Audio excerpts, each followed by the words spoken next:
జగన్నాథనాథం సదానందభాజం. కొమురవెల్లి అనే దేవాలయం మీ అందరికీ తెలిసే ఉంటుంది. విశ్వనాథం జగన్నాథనాథం సదానందభాజం.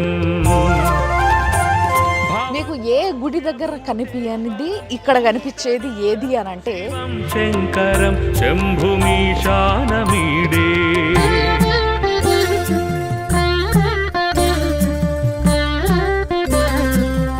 అసలు ఇసుక పోస్తే రాలనంత జనం మీకు ఇడుంటారు అన్నట్టు. ఒకటే బోనాలు,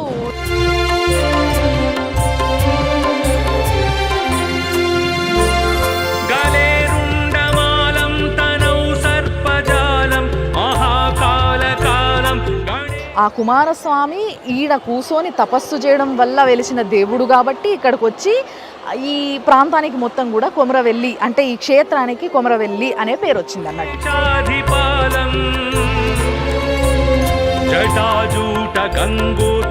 సుమన్ టీవీ ప్రేక్షకులకి నమస్తే. ముందుగాల మీ అందరికీ వందేళ్ల ఆలయం సనాతన వైభవానికి స్వాగతం. Sponsored by Sharma gold company. Suman టీవీలో మీ పర్సనల్ అండ్ బిజినెస్ ప్రమోషన్స్ కోసం కింది నెంబర్కి కాంటాక్ట్ చేయండి. అయితే ఈరోజు నేను మీ అందరికీ ఒక అద్భుతమైన దేవుడి లీల గురించి చెప్పేటందుకు వచ్చేసిన అన్నట్టు. ఎక్కడ తెలుసా? కొమురవెల్లి అనే దేవాలయం మీ అందరికీ తెలిసే ఉంటుంది. బట్ ఆ దేవుడి ఆ కొమురవెల్లి మల్లన్న యొక్క ఏదైతే విశిష్టత ఉందో ఆ విశిష్టత మొత్తం చెప్పబోతున్నా, ఆ గుడి చూపించబోతున్నా. అండ్ ఇంకోటి ఏంటంటే ప్రతి సంవత్సరము ఇక్కడ జనరల్గా శివరాత్రి దగ్గర నుంచి అంటే సంక్రాంతి దగ్గర నుంచి శివరాత్రి దాకా మస్తుగా బ్రహ్మోత్సవాలు అయితే అది ఉగాది వరకు కంటిన్యూ అవుతుంది. సో ఉగాది వరకు ఇంకా టైం ఉంది కాబట్టి ఫుల్గా జనాలు ఉన్నారు, మస్తు రద్దీ ఉన్నది, మస్తు కథ నడుస్తున్నది. మీకు మొత్తం గుడి గురించి అసలు ఇక్కడ ఏమేం చేస్తారు, ఇక్కడ పూజా విధానం ఏంది అన్ని ముచ్చట్లు చెప్తా. వచ్చేసేయండి నాతో. నమః శివాయ నమః శివాయ నమః శివాయ ఓం సదా శివాయ సదా శివాయ సదా శివాయ ఓం మహేశ్వరాయ మహేశ్వరాయ మహేశ్వరాయ ఓం హరం హరాయ హరం హరాయ హరం హరాయ ఓం.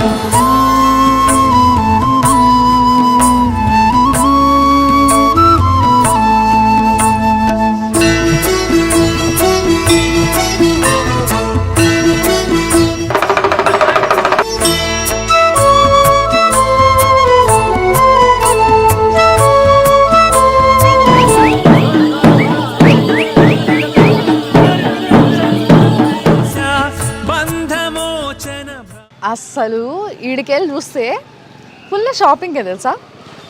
మస్తు కలర్ఫుల్గా ఉంది. అంటే చిన్న ఉన్నప్పుడు జాతరలకు పోతుంటుంది కదా, అట్లా జాతరలకు పోయినప్పుడు ఎట్లయితే విజువల్ ఉంటుండేనో అట్లుందనమాట. నాకు చిన్నతనం జాతర పోయిన యాదికలన్నీ వస్తున్నాయి. అయితే మామూలుగా ఈ దేవుడికి అంటే ఈ కొమురవెల్లి మల్లన్న స్వామికి బుధవారం రోజు ఆదివారం రోజు ఫుల్గా బోనాలు ఎక్కుతాయి అన్నట్టు. ఇక బోనాలు ఒకవేళ మనం సంక్రాంతి నుంచి శివరాత్రి మధ్యలో వచ్చినట్టయితే విపరీతం బోనాలు, జనాలు, అసలు హంగామా ఉంటుంది. అసలు ఇట్లా నడిచేటందుకు జాగ ఉండదు, ఇసుక వస్తే రాలే అంత జాగ కూడా దొరకదు. అండ్ ఇక్కడ చుట్టుపక్కల మంచిగా అన్ని కుల సంఘాల వాళ్ళకు వాళ్ళు మంచిగా ఇట్లా ఏమంటారు రూమ్స్ అవి వేయించుకున్నారు అనమాట. సో ఆ రూమ్స్ అవన్నీ వేయించుకున్న దగ్గర మంచిగా రూమ్లు తీసుకొని ఉంటారు, బోనాలు చేసుకుంటారు. రెగ్యులర్గా ఇడికి వచ్చేటోళ్ళు ఆటోమేటిక్గా ఒక టైం రాగానే అంటే ఇట్లా సంక్రాంతి టైంలో ఎప్పుడైతే బ్రహ్మోత్సవాలు అయితే ఆ టైం రాగానే ఇడికి వచ్చేస్తూ ఉంటారు అనమాట. అంతేకాకుండా ఈ దేవుడి విశిష్టత గురించి ఎన్నో ముచ్చట్లు చెప్పాలి. ముఖ్యంగా చూసేటందుకే చాలా గంభీరంగా కనిపిస్తాడు ఆ కొమురవెల్లి మల్లన్న స్వామి. అసలు ఆయన దయ అలాంటిది ఇలాంటిది కాదు. వచ్చి కోరుకున్న ప్రతి ఒక్కరికి పిల్లలంటే పిల్లలు, ఇల్లు అంటే ఇల్లు, ఏది కావాలంటే అది ప్రసాదించి వరాల మూటనే ఆయన అని చెప్పచ్చు.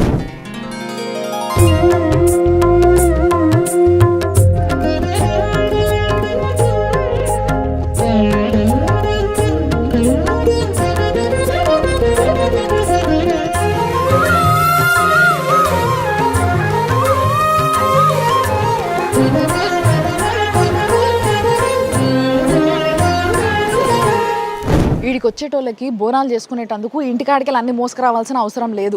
చూడండి, కావాలంటే ఇట్లా అల్యూమినియం కొనుక్కోవచ్చు, స్టీల్వి కొనుక్కోవచ్చు, లేదంటే కుండలు నల్లవి లేదంటే ఇట్లా బ్రౌన్వి ఏవి కావాలంటే అవి కొనుక్కోవచ్చు. మీకు ఒక మంచి కుండ చూపిస్తారండి. ఇట్లాంటి స్పెషల్లీ డిజైన్డ్ కుండలు ఎడ దొరకవు మనకి, ఖాళీ ఈడనే దొరుకుతాయి. మన దగ్గర మీరు గమనిస్తే ఎంత కావాలన్నా కూడా ఇట్లా దొరకదు. చూసిర్రా, మనం ఏం చేస్తాము, బోనం పైన అమ్మవారి ముఖం కానీ లేకపోతే అయ్యవారి ముఖం కానీ వేయాలంటే ఏదన్నా వెండితోనో అట్లాంటివి చేయించుకొని ఇట్లా ఫేస్ ఫిక్స్ చేస్తాం. కానీ వీళ్ళు ఇట్లా మట్టితోనే ఎంత మంచి కార్వింగ్ చేశారు చూడండి. మల్లన్న దేవుడి ఫేసు, అమ్మవారి ఫేసు వస్తుంది. ఇది అమ్మవారి ఫేస్ అన్నట్టు. సో ఇట్లా రకరకాల కుండలు ఇవైతే చూసిరు కదా. దీంతోపాటు ఇట్లా కట్టెలు కూడా పెడతారు. సో దట్ ఏంది అని అంటే పాపము నేను చెప్పినా కదా, బ్రహ్మోత్సవాల టైంలో అసలు రూములు దొరకవు, చాలామంది కష్టపడతారు. కానీ ఆ టైంలోనే వాళ్ళకి ఆచారం ఉంటుంది వచ్చి ఇక్కడ బోనం చేసేది. అలాంటి వాళ్ళు ఏం చేస్తారంటే ఇట్లా కట్టెలు తీసుకొని పాపము ఒక మంచి జాగ ఒక కొనాకి గుడి చుట్టూలో చూసుకొని ఆడ వంట వేసుకొని దేవుడికి అది బోనంలో మొత్తం ఎక్కించుకొని బోనం ఎత్తుకొని పోతారు అన్నట్టు. ఇగో ఈ గొంగళ్ళు మీకు ఏ గుడి దగ్గర కనిపించనిది ఇక్కడ కనిపించేది ఏది అని అంటే this is the special item, గొంగడి. ఎస్, మన తెలంగాణ సాంప్రదాయంలో అంటే ముఖ్యంగా మీకు అందరికీ తెలిసే ఉంటుంది, గొంగడి అనే సాంప్రదాయం, గొంగడి వేసుకునే సాంప్రదాయం కేవలం తెలంగాణలోనే ఉంటుంది. అండ్ అది కూడా ఏంది అని అంటే ఎవరైతే ఆవులు, బర్రెలు, గొర్రెలు వాళ్ళ కాపరు ఉంటారు అంటే యాదవులు, కురుమగొల్లలు వీళ్ళందరూ ఇది వేసుకోవడం అనేది మనకి ఫస్ట్ నుంచి కూడా మనకి తెలంగాణలో తెలిసిన ముచ్చట. అందుకోసమే అది ఇక్కడ చేస్తారు. దాంతో ఇక్కడ ఏం చేస్తారు, ఎందుకు ఈ గుడి దగ్గరనే ఈ గొంగడి కనిపిస్తుంది అనేది నేను క్లియర్గా చెప్తా. బట్ ఇప్పుడే కాదు, రండి. మామూలుగా సంవత్సరంలో ఏ టైంలో వచ్చినా పర్లేదు, కానీ ఒకవేళ మీరు రావాలనుకుంటే కొమ్రెల్లి మల్లన్న వైభవాన్ని చూడాలనుకుంటే ఈ సంక్రాంతి నుంచి వెళ్ళి ఉగాది మధ్యలో రావాలబ్బా. ఇక జాతరనే జాతర, కథనే వేరుంటుంది. అసలు చూసేటందుకు 2 కళ్ళు సరిపోవు. సాయంత్రానికల్లా అసలు ఇసుక పోస్తే రాలనంత జనం మీకు ఈడు ఉంటారు అన్నట్టు. ఒకటే బోనాలు, దర్శనాలు చేసుకునేటోళ్ళు దర్శనాలు. కానీ మీకు చాలా ఇంపార్టెంట్ పాయింట్ ఒకటి చెప్పాలి, ఏంటిది తెలుసా, మీరు తెలంగాణ కల్చర్ అని మనం ఏదైతే అంటామో ఆ ప్రతిదీ ఇక్కడ కనబడుతుంది అన్నట్టు. దేవుడికి పట్నాలు వేసే పద్ధతి ఏ గుడిలో ఉండదు. అంటే ఆ శివుడికి పట్నాలు వేసే పద్ధతి కేవలం ఈ కొమరవెల్లి మల్లన్న స్వామి దగ్గరనే ఉంటుంది. అంతేకాకుండా తెలంగాణ అనగానే గోసి గొంగడి అంటారు కదా, ఆ గోసి గొంగడి వేసుకునేటోళ్ళు అంతా ఈయనే కనబడతారు. అంతేకాకుండా పట్నాలు వేసేటోళ్ళు, చిగాలు ఊగేటోళ్ళు వీళ్ళంతా కూడా ఇక్కడ ఈ గొంగడి వేసుకొని కనిపిస్తూ ఉంటారు. అండ్ ఇంకొకటి ఏంది అని అంటే బోనాలతో పాటు మీరు చూస్తే బాజా చూసారు కదా, ఒగ్గోళ్ళకి పని కల్పించేది ఇక్కడనే ఎక్కువ అన్నట్టు. సో ఆ ఒగ్గ బాజా అనేది ఏదైతుందో అది కూడా కేవలం తెలంగాణలోనే ఉంటుంది, వేరే ఎక్కడ మీరు వినరు. చాలా అందమైన వాయిద్యం, అది చాలా డిఫరెంట్గా ఉంటుంది, చాలా లోకలైజ్డ్ సౌండ్, అది చాలా మంచిగా అనిపిస్తుంది సుకున్గా. సో ఆ ఒగ్గ బాజా అనేది ఏదైతుందో అది కూడా కేవలం ఈ కొమరవెల్లి మల్లన్న స్వామి దగ్గరనే కనిపిస్తుంది.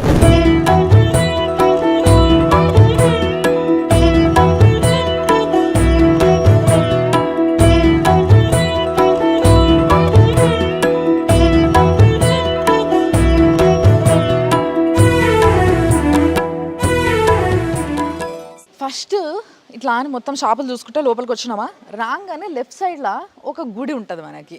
ఈ గుడి ఏంది అని అంటే ఆ మల్లన్న స్వామి రథం అన్నట్టు.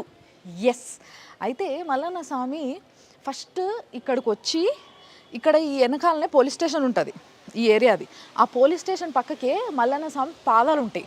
ఆడొక గుండులా ఉండేదట, అక్కడ నిలబడ్డాడంట.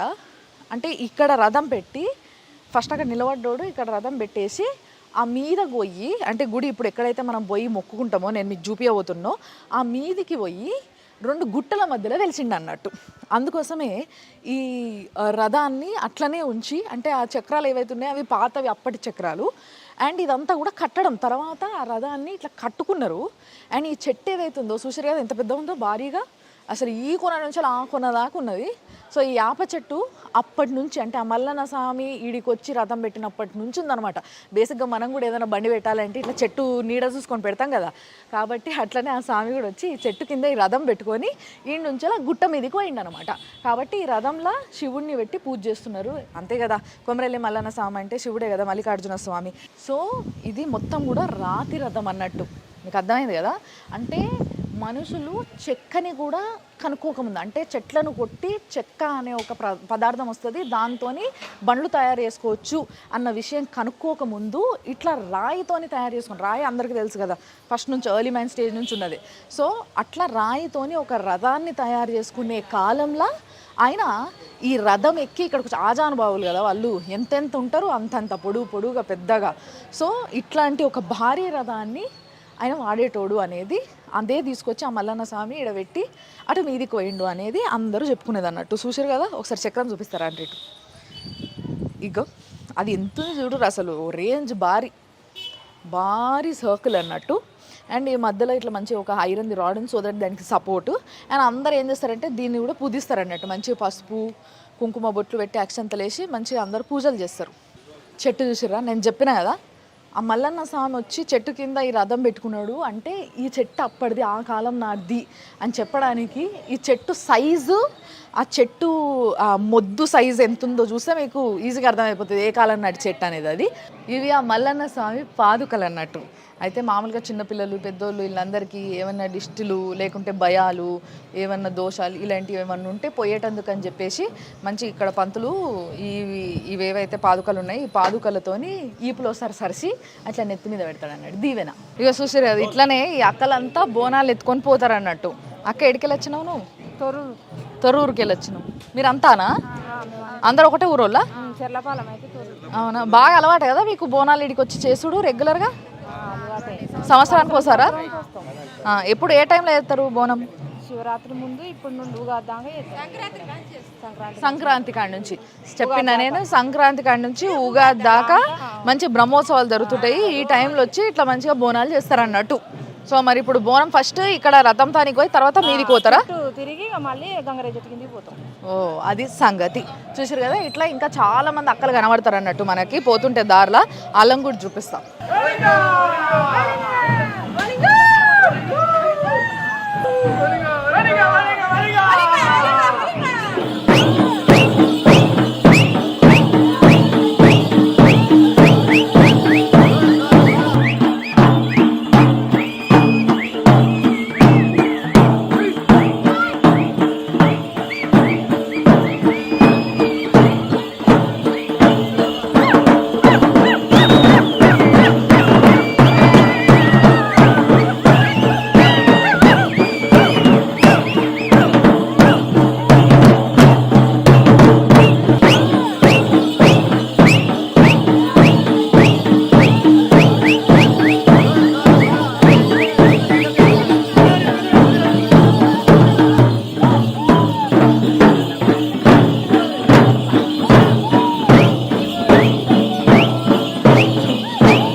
There is life in Telangana culture అంటే ఇదే. చూసారు కదా, అసలు ఎంత లైఫ్ కనబడుతుంది. నా వెనకాల మీరు ఇందాక వచ్చేటప్పుడు చూస్తే పట్నాలు వేస్తున్నారు, చిగాలు ఊగుతున్నారు, మొత్తం తల మీద నుంచి అట్లా అని స్నానం చేసుకొని పచ్చి మడి బట్టలతో వస్తారు కదా, అట్లా వచ్చి మొక్కున్న వాళ్ళు మొక్కుంటున్నారు. ఇగో ఇప్పుడు ఈడ చూడండి.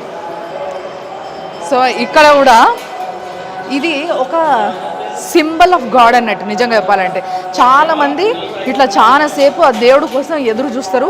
కొంతసేపటి తర్వాత వాళ్ళిద్దరిలో ఎవరికో ఒకరికి ఆ దేవుడు పూంతాడు అన్నట్టు, రైట్? అప్పుడు ఎట్లా తెలుస్తుందమ్మా మీకు? అది చెప్పు నాకు. ఇట్లా తిరిగి ఇట్లా చేతులకు వస్తుంది. ఏంది కొబ్బరికాయ? అదే తిరుగుతుందా? అదే చేతులు తిరిగి చేతులకు కొబ్బరికాయ వస్తుంది. మన పిల్లలు తొందరగా అయ్యేటట్టుంటే తొందరగా వస్తుంది, అయ్యేటట్టుంటే లేట్గా వస్తుంది. మళ్ళా సేపు మాకు వస్తలేదు, ఆయనకు తొందరగా వచ్చింది. అవునా? ఓకే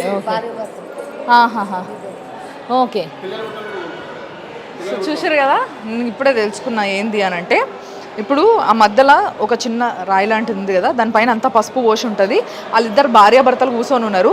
సో వాళ్ళ పిల్లల కోసం కూర్చున్నారంట, పిల్లలు కావాలని చెప్పేసి. ఆ మధ్యలో కొబ్బరికాయ పెట్టిరు కదా, సో ఆటోమేటిక్గా చేతులు మూవ్ అయ్యి ఆ కొబ్బరికాయ చేతులకు వస్తుంది అన్నట్టు. అట్లా వచ్చింది అని అంటే వాళ్ళ కోరిక నెరవేరుతుంది అని నమ్ముతారు. సో అందులో భార్యాభర్తలల్లో ఆయన వాళ్ళ భర్తకు వచ్చింది భార్య కోసమని వాళ్ళు ఇంకా వెయిట్ చేస్తున్నది.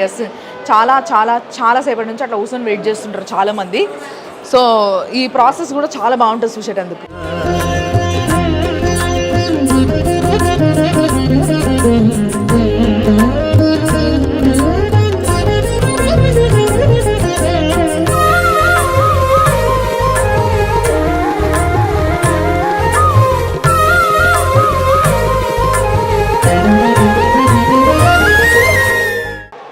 లోపల కూడా ఎంత కలర్ఫుల్గా ఉందంటే నిజంగా చెప్తున్నా కదా, ఇవి ఎప్పటి నుంచో ఉన్న బొమ్మలు మీకు ఇప్పుడు చూపిస్తా. శివుడు, అట్లనే కాలభైరవ స్వామి, వీరభద్ర స్వామి, అంటే మొత్తం శివుడు అనగానే మనకు గుర్తుకొచ్చే ఆయన ఫ్యామిలీ అంతా కూడా ఈడ బొమ్మలు ఉన్నాయి అన్నట్టు. సప్త ఋషులు వీళ్ళందరూ ఉన్నారు. ఒకసారి చూడండి మీరు కూడా.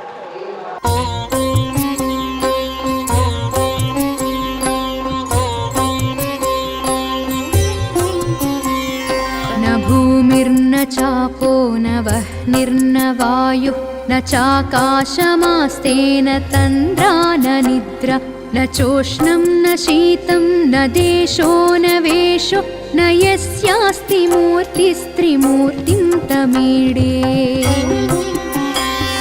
अजं शाश्वतं कारणं कारणानां शिवं केवलं भासकं भासकानां तुरीयं तमः पारमाद्यन्तहीनं प्रपद्ये परं पावनं दैत्यहीनम् नमस्ते नमस्ते विभो विश्वमूर्ते नमस्ते नमस्ते चिदानन्दमूर्ते नमस्ते नमस्ते तपोयोगगम्य नमस्ते नमस्ते श्रुतिज्ञानगम्य प्रभो शूलपाणे विभो विश्वनाथ महादेव शंभो महे. ముఖ్య అర్చకులు అంటే ముఖ్యమైన పంతులు ఆంజనేయులు గారు ఉన్నారు అన్నట్టు. సార్ నమస్తే, బాగున్నారా? సో మల్లన్న స్వామి గురించి ఎన్నో చెప్పుకుంటుంటారు. సో ఈడ బ్రహ్మోత్సవాలు ఎట్లా జరుగుతాయి, ఈ గుడి చరిత్ర ఏంటి అనేది నాకు చెప్పండి. ఓకే అమ్మా. ఓం హరి విరించి సురేంద్ర సమర్చితం హరి సహస్ర సమాన గణప్రభం సురవరం కరుణావరుణాలయం కొమరవల్లి పురేశమహం భజే. శ్రీ మల్లికార్జున స్వామి నమః. శ్రీ కొమరవెల్లి మల్లికార్జున స్వామి ఇక్కడ తెలంగాణ రాష్ట్రంలోనే ప్రఖ్యాతిగాంచినటువంటి శైవ క్షేత్రము. ఈ మల్లికార్జున స్వామి క్షేత్రంలో వీరశైవ ఆగమ ప్రకారంగా నిత్య అభిషేకాలు, కళ్యాణాలు జరుగుతుంటాయి. ఈ స్వామివారు స్వయంభూ లింగంగా వెలిసినట్టు మనకు పూర్వీకులు చెప్పినారు. ఎలాంటి శిలాశాసనాలు లేవు. మనకు పూర్వీకులు చెప్పిన దాన్ని బట్టి మనం కూడా వేరే భక్తులకు చెప్తూ వస్తున్నాము. స్వామివారికి కోరుకున్న కోరికలు తీర్చేటువంటి కోరమీసాల కొమరల్లి మల్లన్నగా పిలువబడుతుంది. ఇక్కడ ఎలాంటి కోరికలు కోరుకున్నా నెరవేరుతాయని భక్తుల నమ్మకం.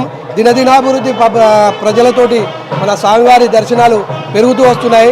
స్వామివారి కోరుకున్న కోరికలు తీరుస్తున్నాడు కాబట్టి భక్తులు కూడా అలా పెరుగుతూ వస్తున్నారు. అయితే నేను ఇంతకుముందు తెలుసుకున్నది ఏంటంటే స్వామి, ఇక్కడ ఒక చెట్టు ఉంటుంది, ఆ చెట్టు చుట్టూ తిరిగితే పిల్లలు పుడతారు అని, లేకపోతే పెళ్ళిళ్ళు అవుతాయి అని చెప్పి ఇట్లా చాలా మంది అనుకుంటా ఉన్నారు. అది ఏం చెట్టు, దాని విశిష్టత ఏంది? ఇక్కడ స్వామివారి ముఖ మండపంకి ఎదురుగా గంగరేణి చెట్టుగా, అది ఎప్పుడు స్వామివారి ఆలయం ఎక్కడైతే వెలిసిందో అప్పటి నుంచి కూడా ఆ చెట్టు పెరుగుతూనే వస్తుంది. స్వామివారి చెట్టు ఆకులు ఉంటాయి కదా, ఆ ఆకులను కూడా స్వామివారి దగ్గర తీసుకెళ్ళి ఎలాంటి ఆరోగ్యరీత్యా బాగాలేకున్నా అది తీసుకుంటే ఔషధంగా తీసుకుంటారు. ఇక్కడ స్వామివారికి కల్పవృక్షంగా పిలువబడుతుంది అది గంగరేణి చెట్టు. ఆల్మోస్ట్ వాళ్ళు ప్రతి ఆదివారము 1,00,000 పైచిలకు స్వామివారిని దర్శించుకుంటారు. అదే ప్రత్యేక ధర్మదర్శనంలోనే ఒక 5 గంటలు 6 గంటలు సమయం పడుతుంది దర్శనానికి ఆదివారం.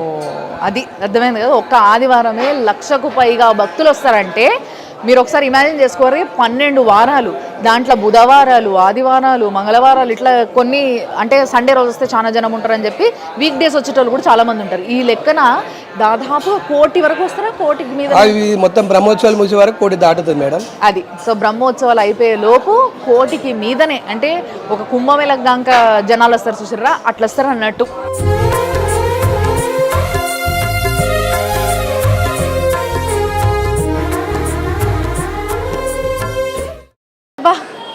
దర్శనం అయ్యి బయటికి వచ్చిన మనశ్శాంతిగా చాలా సంతోషంగా ఉంది నాకు. సో ఇందాక పంతులు చెప్పిండు కదా, అదే ఈ రేవుపల్ల చెట్టు అన్నట్టు ఇది. సో ఈ చెట్టే గుడి లోపల ఆ స్వామి వారు ఇక్కడ వెలవడానికన్నా ముందు నుంచి ఉన్న చెట్టు అనమాట. ఆయన వచ్చి కూర్చుంటుండే అంటే ఇక్కడ. సో అలాంటి చెట్టు ఇది, అంత చరిత్ర ఉన్న చెట్టు అన్నట్టు. అందుకోసమే అందరూ దీనికి ఒకటే పూజలు, ముడుపులు, దండలు, ఇగో ఈడ కూడా పాదుకలు ఉన్నాయి, సెపరేట్గా పూజ చేస్తారు అన్నట్టు. అంతేకాకుండా రేగుపళ్ళ చెట్టుకి ఇక్కడ ఎదురుగా చూడండి పట్నాలు వేస్తున్నారు. ఇగో ఇట్లా చాలామంది కోరికలు కోరుకుంటారు. ఆ కోరికలు తీరితే ఇట్లా నీకు పట్నాలు వేపిస్తా స్వామి అని మొక్కుతారు అన్నట్టు. సో వాళ్ళు ఇట్లా పట్నాలు వేయించుకుంటారు. యాక్చువల్గా ఇట్లా సింగిల్గా ఇట్లా 3 ఒక్కొక్కసారి అయితే పెద్ద పెద్దగా ఇట్లా ముగ్గులు వేస్తారు. ఆ ముగ్గులు నిజంగా మనకి వేసుడు వసం కాదు తెలుసు, అంత బాగా వేస్తారు. సో అట్లా పట్నాలు వేసి స్వామికి పూజ చేస్తారు. అందులో స్వామిని నిలిపి ఆ మధ్యలో, అంటే మామూలుగా మనకు తెలుసు కదా దేవుడిని బందీ వేసి కూర్చోబెట్టి పూజ చేస్తారు అన్నట్టు. సో అది తర్వాత ఇక ఈడ కూడా పట్నాలు వేస్తారు. చాలా మందికి పట్నాలు వేసినప్పుడు ఇట్లా ఆ దేవుడు పూంతాడు అన్నట్టు.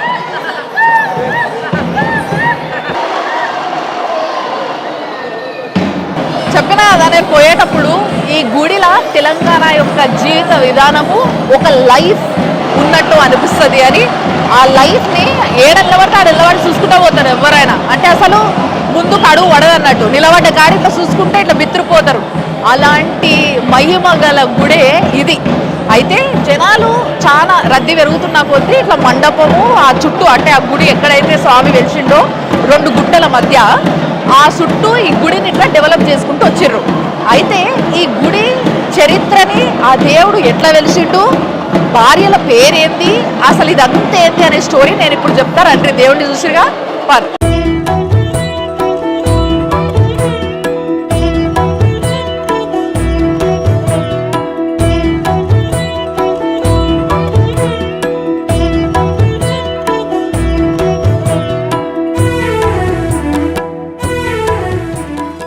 అయితే మీ అందరికీ గుడి లోపలనే అసలు ఈ గుడి ఎట్లా వెలిసింది, ఆ దేవుడు ఎట్లా వెలిసిండు అన్న విషయం చెప్దామనుకున్నా, కానీ కుదరలేదు. ఎందుకంటే లోపలంతా కూడా బ్రహ్మోత్సవాలు, కళ్యాణము, డప్పులు, డమరుకాలు, ఈ సపుళ్లతోనే సరిపోయింది.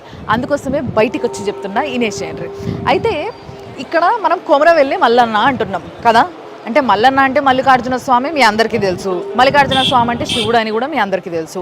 బట్ కొమరవెల్లి అనేది ఏదైతే ఉందో ఈ పేరు ఎందుకు వచ్చింది అని అంటే, ఇప్పుడు ఎక్కడైతే దేవుణ్ణి మనం చూసి వచ్చినామో ఒక గుహల, అంటే ఇట్లా ఒక 2 గుట్టల మధ్యలో దేవుణ్ణి చూసినాం కదా, ఆ 2 గుట్టల మధ్యలో కుమారస్వామి అప్పట్లో అనగనగనగనగా ఎన్నో సంవత్సరాల క్రితము ఆయన తపస్సు చేసిండంట శివుడు కోసం, అంతే కదా.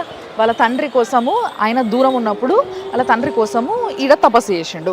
సో యాక్చువల్గా మన దగ్గర తెలంగాణలో మీకు తెలుసు కుమారని పలకరాక ఊర్లలో చాలామంది కోమార అంటారు కదా. సో అట్లా అది కుమరవెల్లి కాస్త కొమరవెల్లి కిందికి మారింది అన్నట్టు. అట్లా ఆ కుమారస్వామి ఈడ కూర్చొని తపస్సు చేయడం వల్ల వెలిసిన దేవుడు కాబట్టి ఇక్కడికి వచ్చి ఈ ప్రాంతానికి మొత్తం కూడా కొమరవెల్లి, అంటే ఈ క్షేత్రానికి కొమరవెల్లి అనే పేరు వచ్చింది అన్నట్టు. అయితే యాక్చువల్గా ఈడికి రావడానికి ఆ దేవుడు ఇక్కడ వెలవడానికి రీజన్ ఉంటుంది ఒకటి. డెఫినెట్లీ దేవుడు అనేటోడు ఒక మనిషి అవతారం ఎత్తిండు, అంటే ముఖ్యంగా శివుడు మానవ అవతారం ఎత్తడము అనేది మనం చాలా తక్కువగా చూస్తూ ఉంటాం శివపురాణంలో కానీ ఎక్కడైనా కానీ. విష్ణుమూర్తియే చాలా రకరకాల అవతారాలు ఎత్తుతూ ఉంటాడు. ఈయన కేవలం స్వయంభూ భోలా శంకరుడు అన్న విషయం మన అందరికీ తెలుసు. అలాంటి శివుడు ఒక అవతారం ఎందుకు ఎత్తాల్సి వచ్చింది, ఎందుకు ఎత్తిండు, ఎట్లా ఎత్తిండు, ఇక్కడికి ఎందుకు వచ్చిండు, ఈ ముచ్చట కూడా తెలుసుకోవాలి కదా. సో ఈ ముచ్చటల భాగంగా మనకి ఇక్కడున్న చరిత్ర ప్రకారం ఒగ్గు కథ చెప్పేటోళ్ళంతా కూడా చెప్పే స్టోరీ ఏంది అని అంటే మన పూర్వీకుల దగ్గర నుంచి తరతరాలుగా వస్తున్న స్టోరీ ఏంది అని అంటే, యాక్చువల్గా మల్లన్న స్వామి ఫస్ట్ ఈ గుట్టలల్లో కుమారస్వామి తపస్సు చేసినప్పుడు లింగ రూపంలో వెలిసిండట. లింగ రూపంలో వెలిసిన ఆ దేవుడు తర్వాత ఇక్కడ ఈ ప్రాంతంలో ఒక 3 రాక్షసులు విపరీతంగా జనాలను సతాయిస్తురట. సో ఆ సతాయిస్తున్న రాక్షసుల్ని సంహరించేటందుకు ఆ శివయ్యను వేడుకుంటే ఆయన ఆ లింగ రూపం పైన ఒక పుట్టలాగా ఇట్లా అని ఫామ్ అయింది. ఆటోమేటిక్గా మీకు అందరికీ తెలుసు కదా, అమ్మవారు ఎక్కడైతే ఉంటుందో అక్కడంతా కూడా ఇట్లా పుట్టలాగా ఫామ్ అవుతుంది. సో అట్లా పుట్టలాగా ఫామ్ అయింది. ఆ పుట్ట ఆకారము ఆ శివుడుగా అంటే ఒక మనిషిగా మారి ఆయన ఒక దంపతుల కడుపున పుట్టిరనమాట. వాళ్ళు మునూరు కాపు ఫ్యామిలీ, మీ అందరికీ తెలుసు కదా. ఇక్కడ ముఖ్యంగా ఆ కాంబినేషన్ని ఇక్కడనే చూస్తారనమాట. మునూరు కాపు ఫ్యామిలీలో ఆయన ఒక దంపతులకి కొడుకుగా పుడతాడు అన్నట్టు. పుట్టిన వ్యక్తి ఆయన కోసం ఆ పార్వతీదేవి గంగాదేవత ఇక్కడనే ఇంకొకరికి మానవ రూపంలో జన్మిస్తారు. ఎట్లా అనంటే ఒకలేమో గొల్ల ఫ్యామిలీలో అంటే యాదవ ఫ్యామిలీలో కేతమ్మ పుడుతుంది. ఆమె తర్వాత ఇంకొక ఆమె మన మేడలమ్మ అని పేరు చెప్తున్నారు కదా. సో లింగాయత్ల ఫ్యామిలీలో మేడలమ్మ పుడుతుంది. సో మునూరు కాపైన ఇక్కడున్న ఆ దేవుడు మల్లన్న స్వామి ఎవరైతే ఉన్నారో ఆయన వీళ్ళిద్దరిని పెళ్లి చేసుకుంటాడు. ఇటు ఈ గొల్ల ఫ్యామిలీ కేతమ్మని, ఇటు లింగాయత్ల ఫ్యామిలీలు ఉన్న మేడలమ్మని. కాబట్టి ఈ 3 కులాలోళ్ళు ముఖ్యంగా ఇడికి బాగా దర్శనానికి వస్తారు. ఈడ ఉత్సవాలు చేస్తారు. కింద పూజలన్నీ గొల్లోళ్ళు చేస్తారు, పైన పూజలన్నీ లింగాయత్లు చేస్తారు. అండ్ మునూరు కాపులు చాలామంది ఇక్కడికి వచ్చి దర్శనం చేసుకొని పోతూ ఉంటారు. సో అది ఇక్కడున్న హిస్టరీ అన్నట్టు. అయితే ఇక్కడ దేవుడికి ఏదైతే విగ్రహం మనం చూసి వచ్చినామో ఆ భారీ ఖాయం విగ్రహము, అయితే మామూలుగా మనం ఏ గుడికి పోయినా ఎక్కడ శివుడు స్వయంభూ వెలిసినా కూడా లింగ రూపంలోనే పూజలు చేస్తారు. కానీ ఇక్కడ విగ్రహ రూపంలో, అది కూడా అంత భారీ విగ్రహ రూపంలో ఎందుకు పూజ చేస్తున్నారు అని అంటే, మొదట లింగ రూపంలో కుమారస్వామి తపస్సుతోని వెలిసిన వ్యక్తి అంటే వెలిసిన ఆ దేవుడు మనిషి రూపం ఎత్తి 3 రాక్షసులని సంహరించిండు. ఇక్కడ చాలామంది ఆ రాక్షసులను సంహరించమని కోరుతున్న ఆ సమయంలో అంటే 3 రాక్షసులని సంహరించి ఆ 3 రాక్షసుల బాడీలను కింద వేసుకొని వాటినే సింహాసనంగా ఆయన కూర్చున్నాడు అనమాట. అప్పుడు సంహరించిన తర్వాత అది ఏదైతే మనం చూసినామో అంటే ఇక్కడ జనాలు చూసినరో ఆ విధంగా ఆ పుట్టమన్నుతోని ఆయనని తయారు చేస్తే బాగుంటుందని చెప్పేసి ఆ మల్లన్నని చూసిన వాళ్ళు ఆ విధంగా తయారు చేశారు అన్నట్టు. సో ఆ కోర మీసాలు, ఆ భారీ బాడీ, అంత ఎత్తు మనిషిలాగా అట్లా శివుడే స్వయాన ఈడొచ్చి వెలిసిండు అని చెప్పడానికి ఇంత పెద్ద స్టోరీ ఉందన్నమాట. సో ఇదంతా కూడా మీ అందరికీ చెప్పాలన్న ఒక ఉద్దేశంతో నేను లోపల వినిపించదని బయటకు వచ్చి చెప్తున్నా.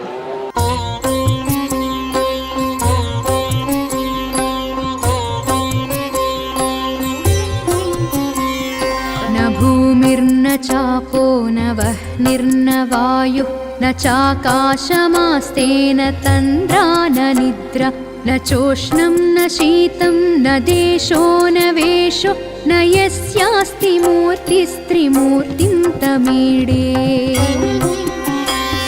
अजं शाश्वतं कारणं कारणानां शिवं केवलं भासकं भासकानां तुरीयं तमः पारमाद्यन्तहीनं प्रपद्ये परं पावनं दैत्यहीनम् नमस्ते नमस्ते विभो विश्वमूर्ते नमस्ते नमस्ते चिदानन्दमूर्ते नमस्ते नमस्ते तपोयोगगम्य नमस्ते नमस्ते श्रुतिज्ञानगम्य प्रभो शूलपाणे विभो विश्वनाथ महादेव शम्भो महेश. చూసిండ్రు కదా, ఒక వైభవమైన గుడికి, ఎంతో చరిత్రగాంచిన గుడికి వచ్చినాము, దర్శనం చేసుకున్నాము, ఆ గుడి గురించి తెలుసుకున్నాము. ఇదే ఈ వారం 100 ఏళ్ల ఆలయం సనాతన వైభవం ఎపిసోడ్ అన్నట్టు, sponsored by Sharma gold company. Yes, మళ్ళొక వారం మళ్ళొక అద్భుతమైన గుడితోని అందమైన స్వామినో అమ్మవారినో దర్శనం చేసుకునేటందుకు కలుద్దాం. అప్పటి వరకు చూస్తూనే ఉండండి సుమన్ టీవీ. యాంకర్స్ డ్రెస్ కటసి sari house, OU colony, Shaikpet, Hyderabad.